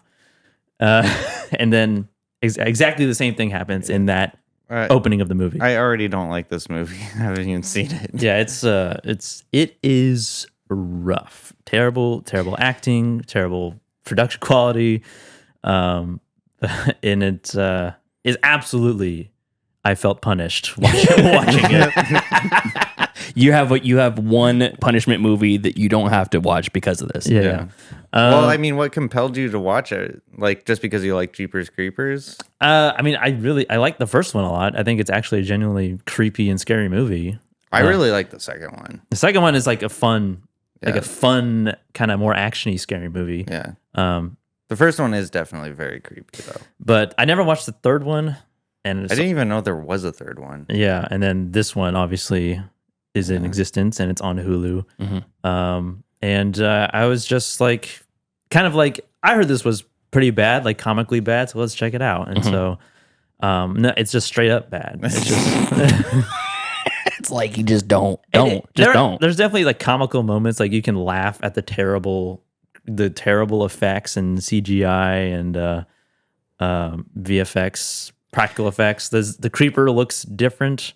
They try to give more of a reason behind the creeper. There's like a cult following for the creeper in the movie. Really? Okay. Yeah. It says Reborn. Is there like a... Yeah, there's kind of something like Reborn about it. Okay. But it's like, it's really stupid. It's a really fucking stupid movie. So definitely punishment, and that's why it's on the list. What do you think about... I've heard people say, I'm not going to watch it because, Victor Salva Oh, the actual creeper. Directed, yeah. The actual creeper. Yeah. He actually, I don't think he has anything to do with this. No, he's no complete detachment. I It's thought so he far was in removed. prison. I think he is. Is he? Is he now? Yeah. And Earl Fowl Franny Coppola, he's paid all his legal defenses. Yeah, I remember that. Oh my god. Bitch. This was directed by Timo Vuarensola. Emo. So, is there any validity to? I've heard some people that watched it and said, "Oh, they basically shit all over the legacy of Jeepers Creepers in a sense that they're like saying, fuck Victor Salva, fuck this original IP or whatever." Is there any validity to that? I mean, in the fact that it's a worse, terrible movie. They purposely made a shitty movie to fuck him. We're gonna tank the Jeepers Creepers franchise. We're gonna tank this. We're gonna tank this movie. We're gonna, it's like we're gonna take the fall in a boxing match. Exactly. Yeah. They took a fall for this one. Timo Vuarensola also directed 97 Minutes. Got a 3.9 out of 10. Reborn has a 2.5 out of 10. Iron Sky. Oh, Iron Sky. I like that one. 5.9. Wait, no, I'm thinking of Blood Red Sky. Iron Sky is vampire. Iron Sky is the vampire, the Nazi, campy Nazi, like World War II. The Reich Strikes Back. Yeah, alternative future movie. And then he made a sequel to Iron Sky, The Coming Race. Ooh, I thought that was a porno. Coming Race. Pretty sure I've seen a porno about that. Who can win? They're playing Ookie Cookie. Welcome to The Coming Race. Who can come first? Who will come in on top? Yeah. And Geiger says Iron Sky is awesome. Yeah, it is. Wait, Blood Red Sky or Iron Sky? Iron Sky is the Iron Sky. Okay. I've heard that's good too. I haven't seen it. It's got 5 awards and 2 nominations. Cool. Oh. But yeah, Jeepers Creepers Reborn. Don't watch it unless you lost a bet or are being punished to watch it. So yeah, that's those are mine. All right, cool. So I got a couple of movies this week. I'm going to go worst to first.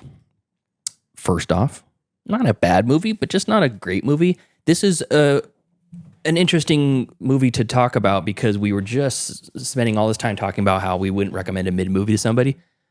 But this is a mid movie I might recommend to somebody that Joseph recommended to me. Oh, I did? Big Fat Liar. Oh, yeah. Yeah. It's like a 3-star movie, but it's fun. Mainly Paul Giamatti. Yeah, Paul Giamatti. Yeah. So if you look up the definition of commitment for an actor, it's Paul Giamatti in Big Fat Liar. Yeah. He is 100% committed to this role of being the snarky, dick-headed agent or Marty Wolf. production manager or whatever he is, studio executive.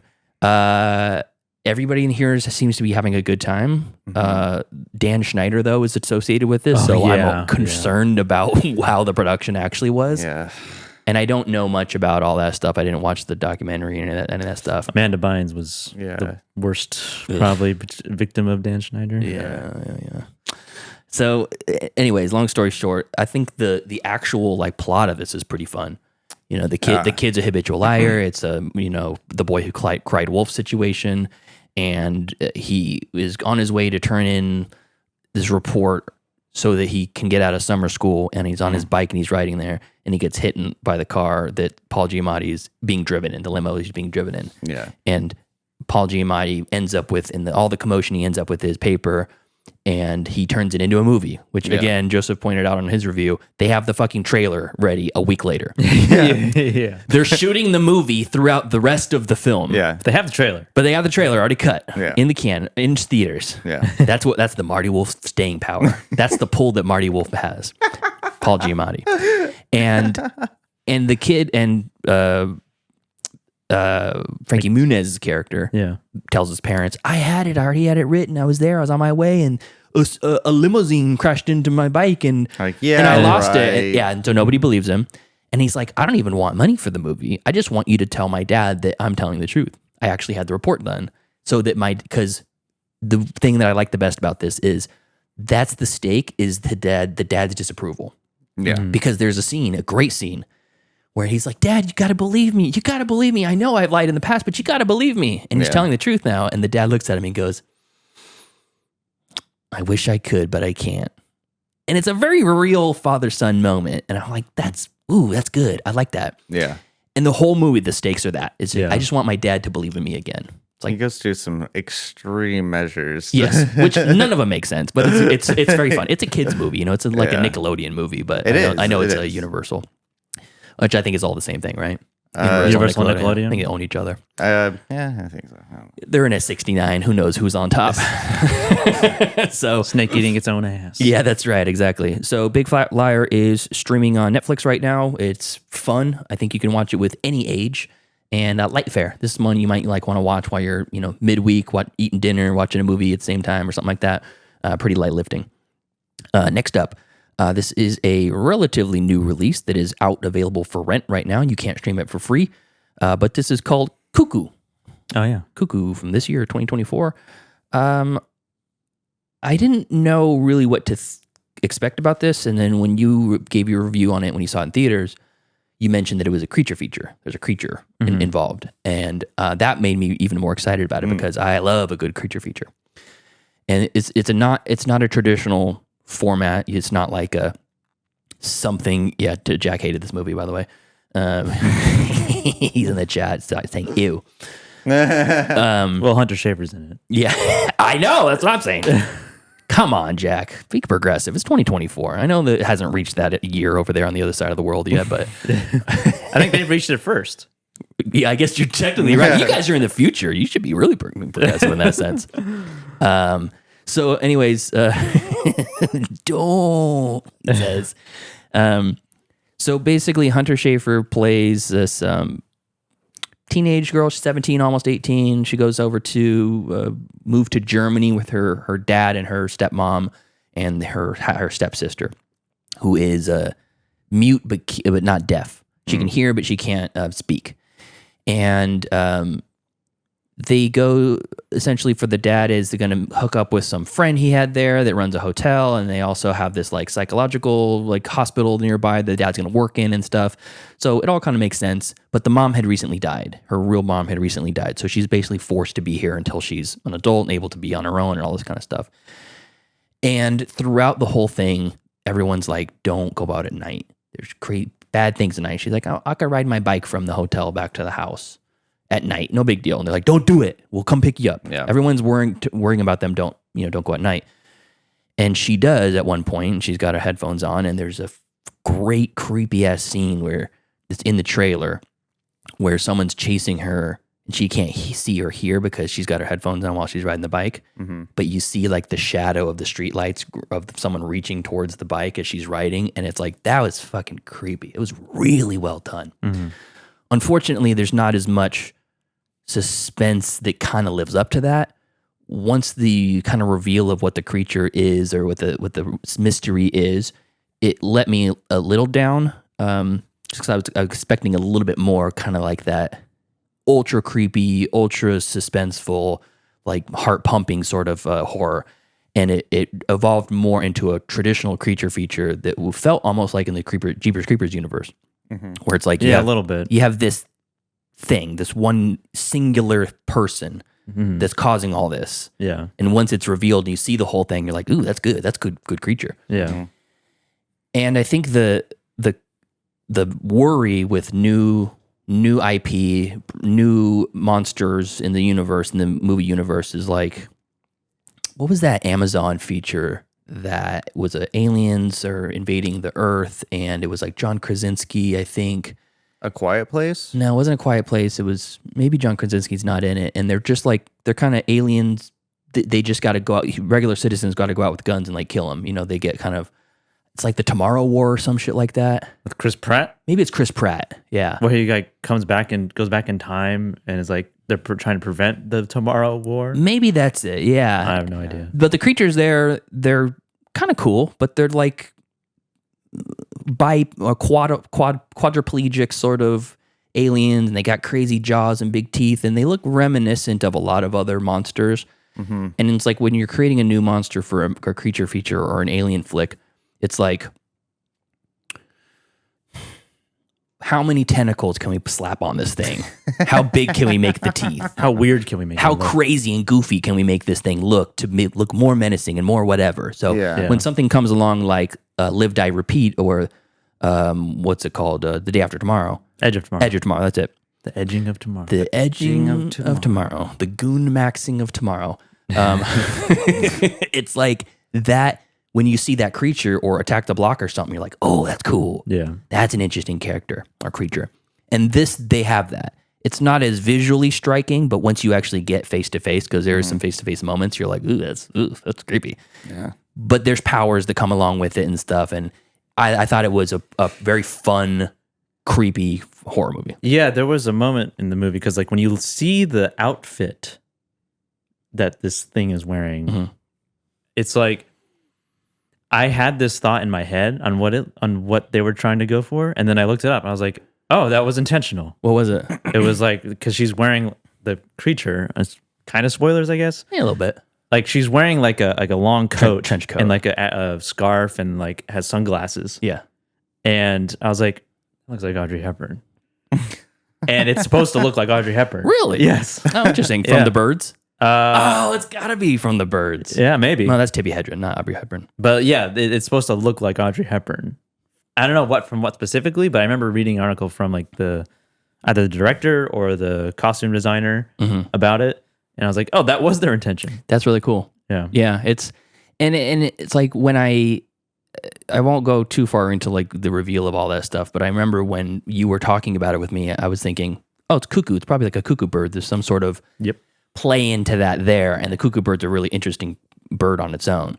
So, any ornithologists that are in the chat might already know what the twist is, but there's some explanation in the movie as well. They do. They give it to you if you don't know specifics about how cuckoos work, why cuckoos are the way they are. But I love the fact that they give it like a scientific name and stuff too. So yeah, that is you got to pay for it. It's like a $7 or $8 rental or something like that right now. Yeah, because it came out this year, and it was done by Tillman Swiger or something like that. Anyways, they're the director that made Loose, which I did not like from a couple years ago. Lose with a Z. Lose. Yeah, so it's interesting because they're Argentinian, I think, but it's in German. Okay. Dan Stevens is in it as well, playing a German. Yeah. And he almost has that voice that he had in that Cabinet of Curiosities short, There's one scene. Arlo Glow. Yeah, there's one scene in Cuckoo where he is actually fucking creepy. Like probably like one of my favorite scenes is like when he's in the hospital room with Schaefer. Yeah. You can also add this movie into the pantheon of movies where main characters are wearing bandages throughout the whole movie. Like Gosling in Blade Runner 2049. Yeah. Jack Nicholson in Chinatown. Yeah. You got the bandage on the nose, and Breaking Bad. Breaking Bad's a little bit of that, but she's fucked. she's like basically in traction for half the movie, like a car accident. Yeah, it's bad. There's some crazy stuff. Yeah, there's some brutal stuff in it. Bruce says Hepburn, maybe from Wait Until Dark. I haven't seen that one. Really? But Wait Until Dark. Oh, sounds familiar. Yeah, there you go. And Jack says The Nice Guys. Gosling also in The Nice Guys with the the broken arm. Yeah, broken arm. Yeah, I think he's got something on his nose too. And yeah. So, anyways, so that's that. My next best movie that I've seen is a short, and this is from a indie filmmaker, mainly an actor that I've seen him. I haven't seen any of the stuff he's been in, but his name is Luke Barnett, and this is only available on Twitter. This is a he's only on Twitter. Yes, Twitter original. He made it Twitter original. So he wrote it with some friends. He shot it with some friends. He stars in it, and he's self-distributing just through Twitter. And the word of mouth has exploded on this. This is very much like a feeling of a Jim Cummings short, where it's like they just made the thing, they put it out there for the world, and said, "This is the best that I got. I hope you like it," and it fucking blew up. It's called The Crossing Over Express. So I'm going to read the synopsis because it's only 11 minutes long or 9 minutes long or something like that. So I'm just going to read the synopsis of the movie, the short, and then I'll leave it at that. Hank gets ready. He has the money with him. He just has to fill out the forms with Eddie, and then everything is ready for his appointment with Dr. Gail Gutzberg, a very peculiar woman who plies her trade in a white truck and solves crossword puzzles in her very own way. A few final instructions and off we go for the thoroughly skeptical Hank, and he only gets 2 minutes. This is a movie, if you ever feel like you need a good cry, put this on, it'll happen. Watched this one morning and just immediately was empty with tears. God damn. Yeah, it was, what an emotional short this is. It's only 11 minutes too. I don't even, it might even be that, I want to say it might even be 9 minutes long. And it's a movie about regrets that you may have, things you may not have said to the loved ones that you lost, in your life. So, and I think that it's worth kind of, highlighting this sort of thing, because people out there, you don't have to have this giant production. You just have to make something that talks to people and speaks to people on the real terms. And it's a sci-fi, maybe some sort of like mystery vibe to it, but it's very much like a ghost story in the sense where you have like melancholic feel, the feelings of regret, feelings of emotion, but it's all wrapped up and it's like perfectly paced. You get in, you get the message, you get out, and just when you want more, the character wants more, and you don't get it. So it's so fucking like a good. phantom pain. It's so good. So I'm going to put that in the show notes, the link to it on Twitter. I sent him a message and asked him if he's got it streaming anywhere else. It may not be there for a specific reason. I don't know, but I haven't found it anywhere else. Does he use like maybe copyright music or anything like that? That's kind of what I was thinking. Maybe there's something there, and it's self-funded, and so maybe that's it. They didn't clear the rights for the music or something. Yeah. But man, it's good. I mean, he's got other filmmakers retweeting it and stuff like that. Big name people, that are saying, yeah, this is it. Fucking this guy. Watch this guy. And he's done stuff in the past, but it's Luke Barnett and also Taylor Thomason were co-directors on it. So that's called The Crossing Over Express. That'll link to that will be in the show notes. And then my number one of the week. Number one. It's a movie that's only in theaters right now. This is directed by Coralie Farjat. She's a French filmmaker, writer, director. Julie Ducournau. Yes. Oh, yeah. And she directed and wrote a movie called Revenge. Oh, yeah. That is a fucking fantastic revenge flick. And it's brutal. It's in your face. It's very, very memorable, that movie. This is The Substance in theaters now. It's starring... Is the song from the movie? Oh, yeah. Okay. This is getting you in the mood for The Substance. Yeah. Starring Demi Moore, Margaret Qualley, Dennis Quaid, Edward Hamilton Clark, Gore Adams, Christian Eriksen, and Robin Greer. Again, written and directed by Coralie Farjat. I don't know how to pronounce the name. This is a disgusting, hideous, ridiculous, over-the-top social commentary about the usefulness and the ever-present desire for women specifically in movie and whatever, but I think it applies to the rest of the life, outside of the industry. Their need to stay young, the need to stay relevant and look good and be your best. Oh, I see. Right? Yeah. And The Substance is, not the movie, but within the movie, The Substance is this mysterious product, and Demi Moore plays a woman named Elizabeth Sparkle. She's a previous Oscar winner from way back in the day. And the Oscar goes to Elizabeth Sparkle. Sparkle, yeah. And she hosts a workout movie or workout TV show called I couldn't even tell you what it was called, but it's like a Suzanne Summers style. Okay. Individual like bright unitards, leg warmers, the skin colored leggings, tights or whatever. So everything's very soft, out of a soft focus, that sort of thing. And it's very like, all right, ladies, let's do it. March in and move your hips and move your hips and move your hips. And right here. Exactly. It's very, very milquetoast, very old school. Yeah. And she gets canceled. The show gets canceled. And they're like, we need to get someone new. And Dennis Quaid plays basically the showrunner and playing one of the most grimiest, skeeziest villains I've ever seen on film. He is fucking phenomenal in this, Dennis Quaid. If he doesn't get a supporting actor nomination for this, it's criminal. He's so... Well, he's already got Reagan. Yeah. He can't win. He can't be nominated for 2 Oscars. I know. In the same year, Dennis Quaid portrayed one of the most disgusting, vile creatures in history. And also this guy from The Substance. But... So he cancels the show, and he's like, I don't care how long she's been. I don't care how old this is. Blah blah blah blah blah. We need to get someone new. We need to get someone young, someone hot. And she gets canceled, And then she finds out about this thing called the substance. Somebody says, you should try this. It changed my life. And have you ever heard of substance before? No, the substance. Not substance, the substance. It's like the stuff. Exactly. Okay. This shares DNA with the stuff for sure, because it is a mysterious product that comes out of nowhere, seemingly doesn't adhere to our conventional, laws of physics and whatnot. It's like Stacy Keach in body bags. Exactly. I mean, there's definitely bits of that bad hair and all that kind of stuff. And all she gets is a thing that says, you get one, this will create a new version of you, a better, younger, hotter you, but it is you. You are one. Mm-hmm. You get 7 days on as her. You get 7 days as as the original, the Matrix, I think they call it. They have the new one and the original. 7 days on, 7 days off, no exceptions. And basically it creates a second version of her. Like they're separated? They are two separate bodies. Oh, okay. And the newer version is Margaret Qualley. Mm-hmm. And Margaret Qualley takes the world by storm. She's got all the same memories, all the same gumption, and all that same stuff, but in this younger, hotter body. And she gets, I'm not gonna, this is not a spoiler, but she gets the show, the replacement, and they could do this new workout show that is basically like a Cardi B music video.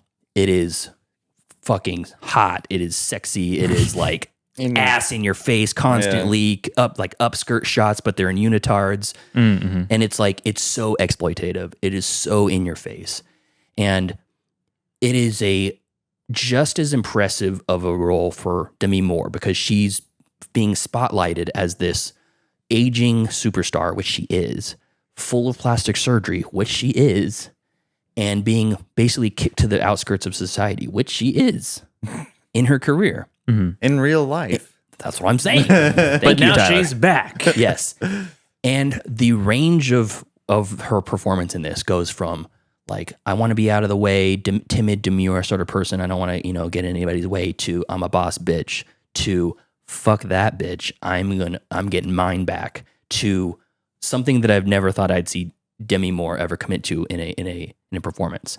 So just as impressive as her performance is, which it is amazing, Margaret Qualley playing this like completely cocksure, over the top, in your face, I'm going to flaunt it because I got it character is so fantastic. And she moves between this, like, I'm going to get mine. I don't care about you, old woman. Fuck you. Now it's my time. She moves from that to sympathetic to fearful to all this stuff just so effortlessly. And she's charismatic. She's enigmatic.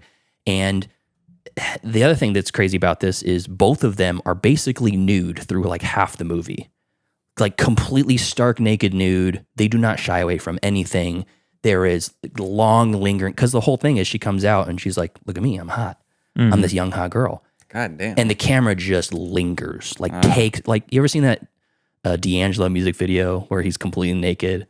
D'Angelo. It's old from like 2006 or something. No idea. He's 100% naked and the camera's just constantly moving around him, just barely out of view of the, the schwanz.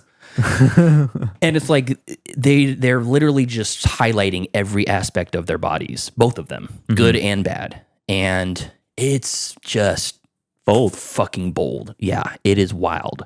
Not Sid's striptease has Demi Moore displayed such a stellar acting performance. Exactly. And then it goes full on body horror in the third act. When, as I'm watching this movie, I'm like, holy fuck. Like, there's a point when something happens and a character is revealed, a change to a character is revealed. And people in the audience that I was in the theater with me were gasping, laughing, cackling at how ridiculous and over the top it was.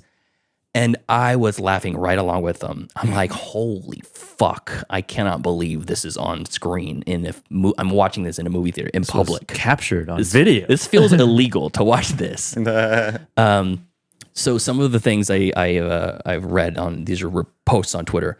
The substance should have audience cams in every screening where you can take away a printed picture of your face on a key ring like they do in Disneyland rides. That'd be hilarious. Yes.